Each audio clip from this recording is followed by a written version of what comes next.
nama saya Memperisam Aprensyah dari kelas C dengan NIM H0123026.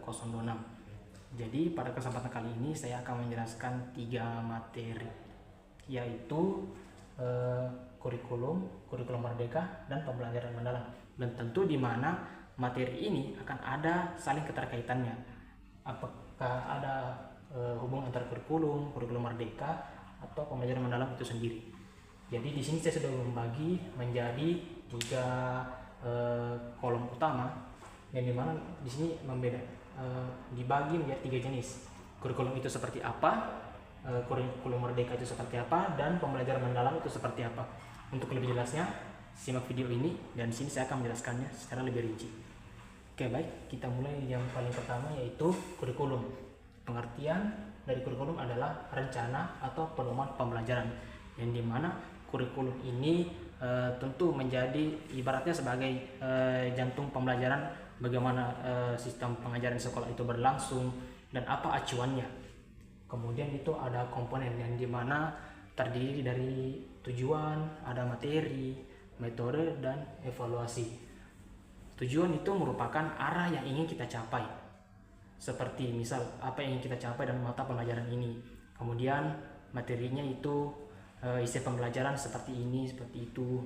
Kemudian ada metode, jadi ini seperti bagaimana kita mengajarnya, apakah kita menggunakan PBL atau PJBL. PBL itu problem based learning, PJBL itu project based learning. Dan kemudian itu ada evaluasi, jadi kita bagaimana menilai bagaimana kurikulum ini berlangsung. Kemudian berikutnya itu ada fungsi, yang dimana fungsi kurikulum ini sebagai pedoman guru. Ibaratnya jika ingin melakukan sesuatu, kita pasti ada pedoman, ada petunjuk. Jadi tentu kurikulum itu sebagai pedoman guru, yang mana kalau kita ingin menentukan bagaimana proses pembelajaran itu berlangsung, tentu kita mengacu kepada kurikulum dan tidak tidak lari dari kurikulum itu sendiri. Dan kemudian ada arah pendidikan. Jadi tentu bagaimana kurikulum ini menyusun bagaimana arah pendidikan kita ke depannya. Kemudian ada standar kompetensi. Nah, di standar kompetensi ini tentu kita menerapkan beberapa hal, seperti bagaimana penilaian itu, misal bagaimana KKM setiap pembelajaran, misal KKM pelajaran matematika, IPS, seperti itu. Kemudian fungsi yang terakhir itu ada evaluasi pembelajaran. Jadi tentu di kurikulum ini fungsinya itu sebagai evaluasi pembelajaran, bagaimana selama pembelajaran itu berlangsung, apakah efektif atau masih kurang, apakah perlu dibenahi atau sudah bagus. Oke, kemudian di bagian jenis. Jadi di sini ada beberapa jenis-jenis kurikulum yang sudah pernah diterapkan di Indonesia.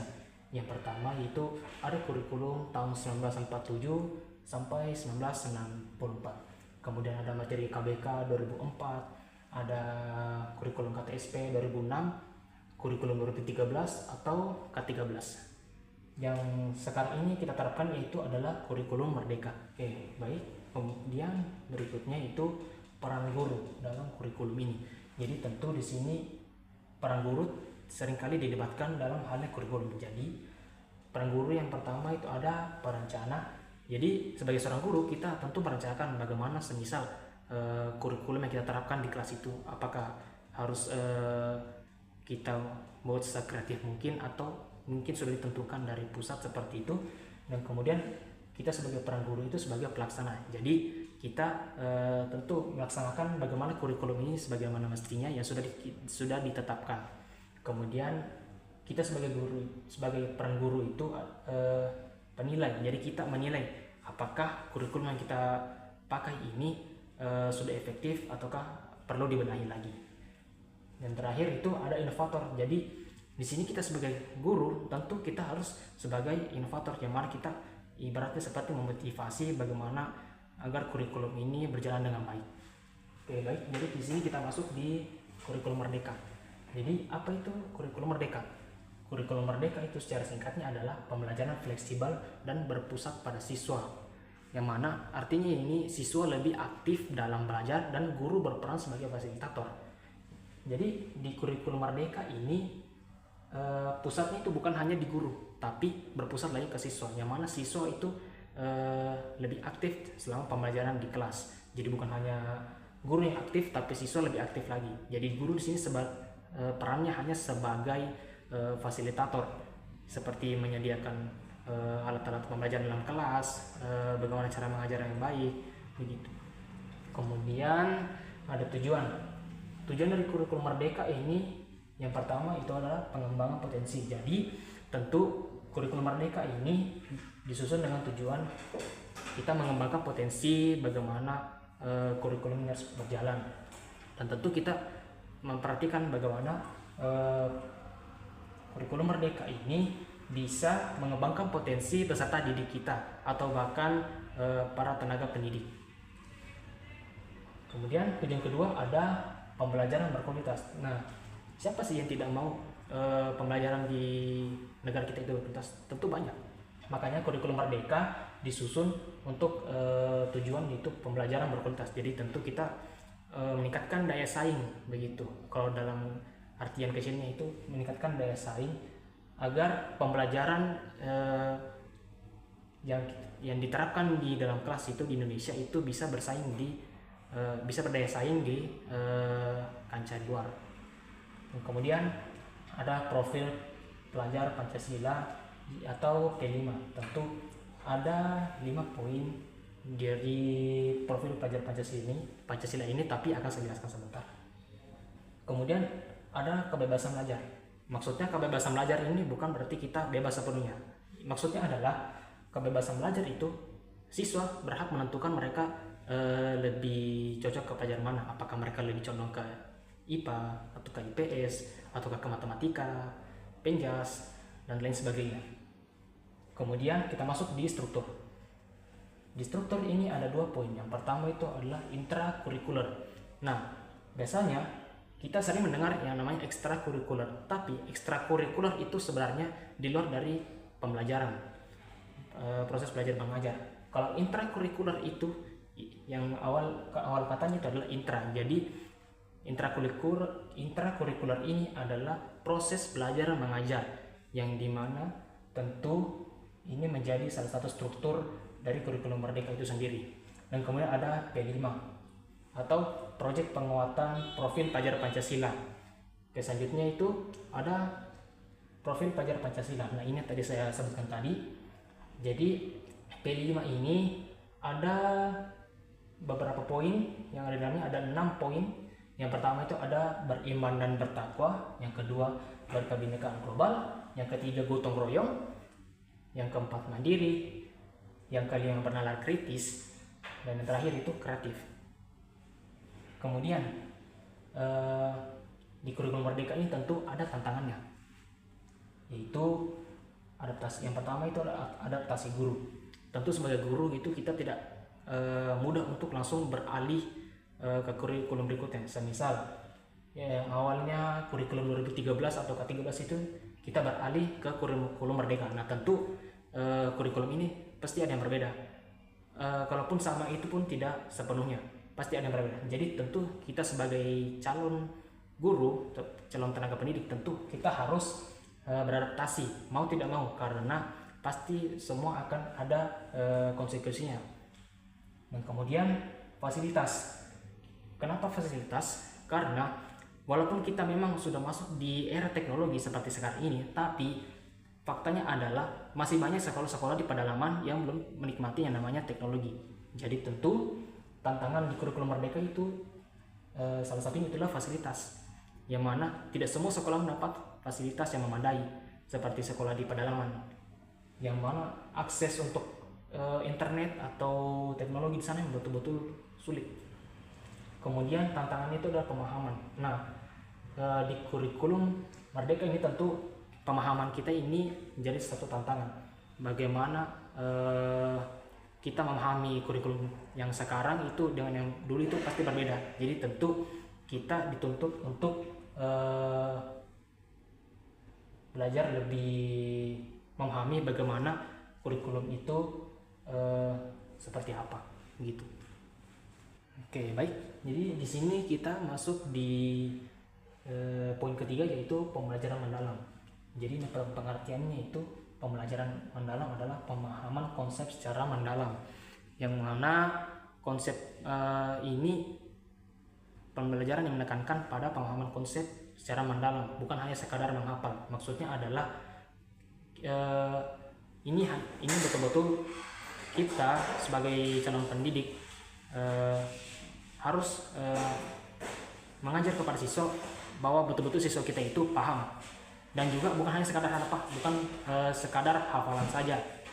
Dan juga di sini yang saya mention yaitu pemahaman. Jadi tentu di sini kita tidak hanya berfokus kepada teori, tapi tentu kepada praktek.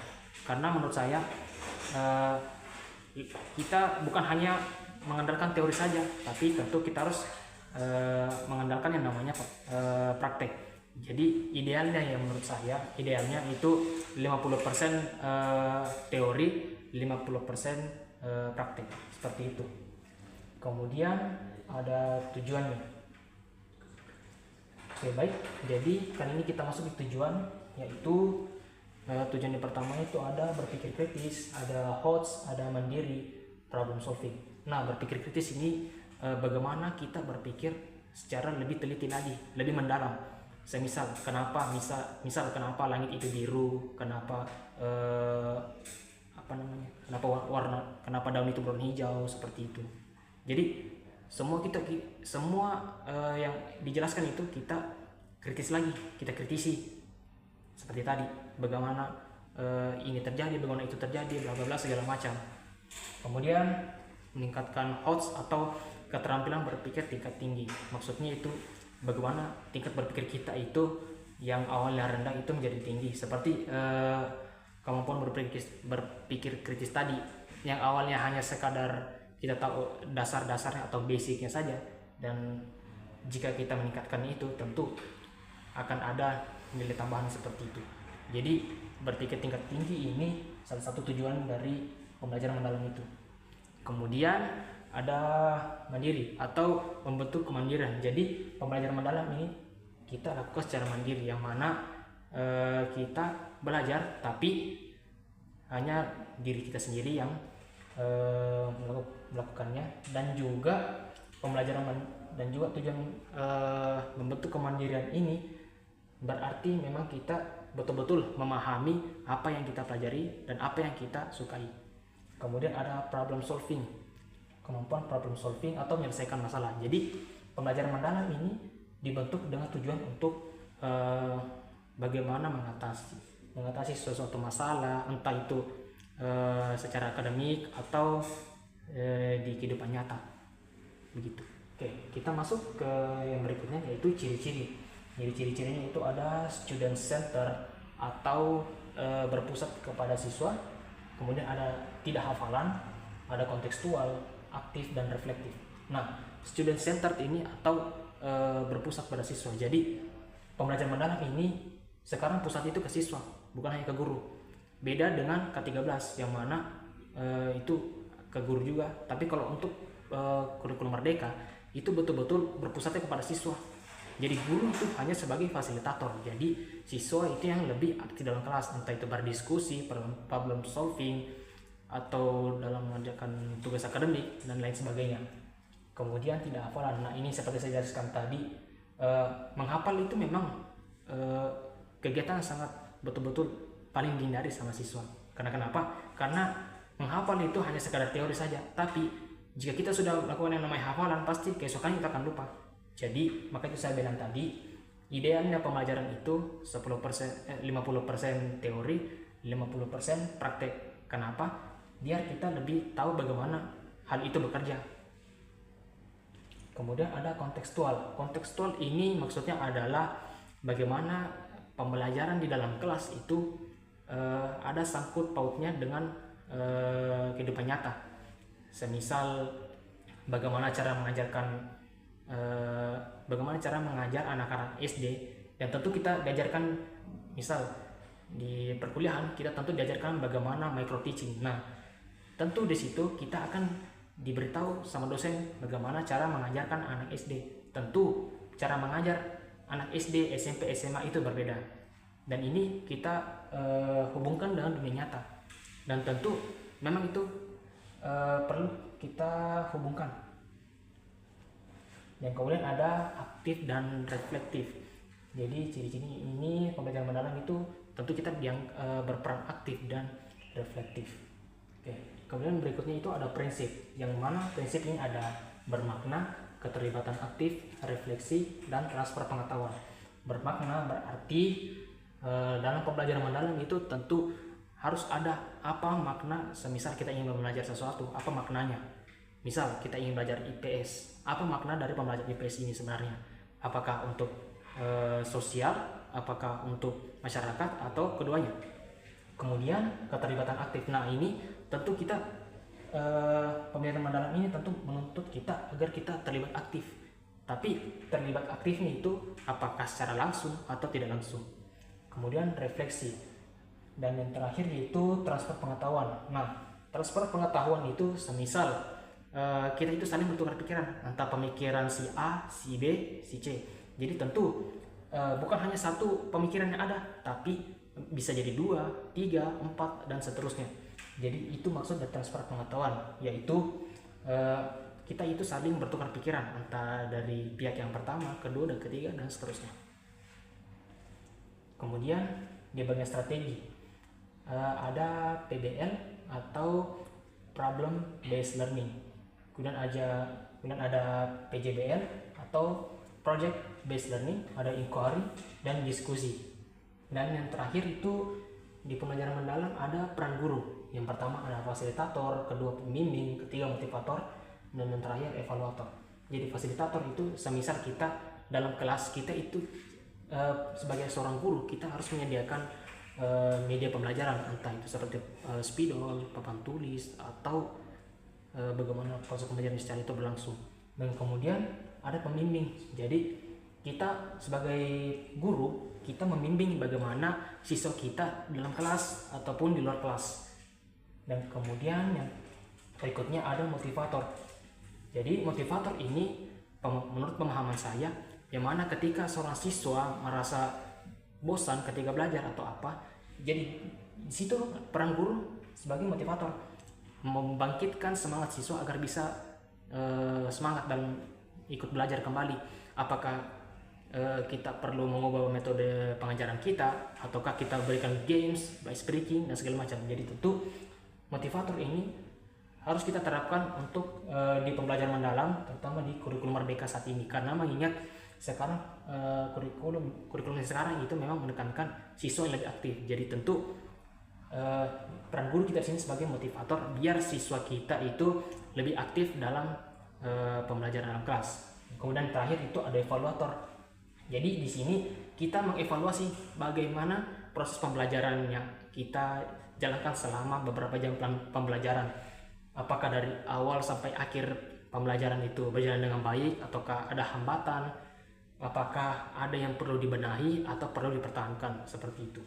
Oke, baik. Jadi yang bisa saya simpulkan dari materi ini adalah bahwa kurikulum itu merupakan dasar dalam pendidikan. Kurikulum Merdeka memberikan fleksibilitas dalam pembelajaran, dan pembelajaran mendalam menjadi pendekatan untuk meningkatkan kualitas belajar mahasiswa. Jadi itulah pemaparan ketiga materi saya tentang kurikulum Merdeka dan pembelajaran mendalam. Dan apabila selama penjelasan ini saya ada memiliki kesalahan secara langsung atau tidak langsung, saya memohon maaf yang sebesar-besarnya. Baiklah, untuk ini saya akhiri. Wassalamualaikum warahmatullahi wabarakatuh.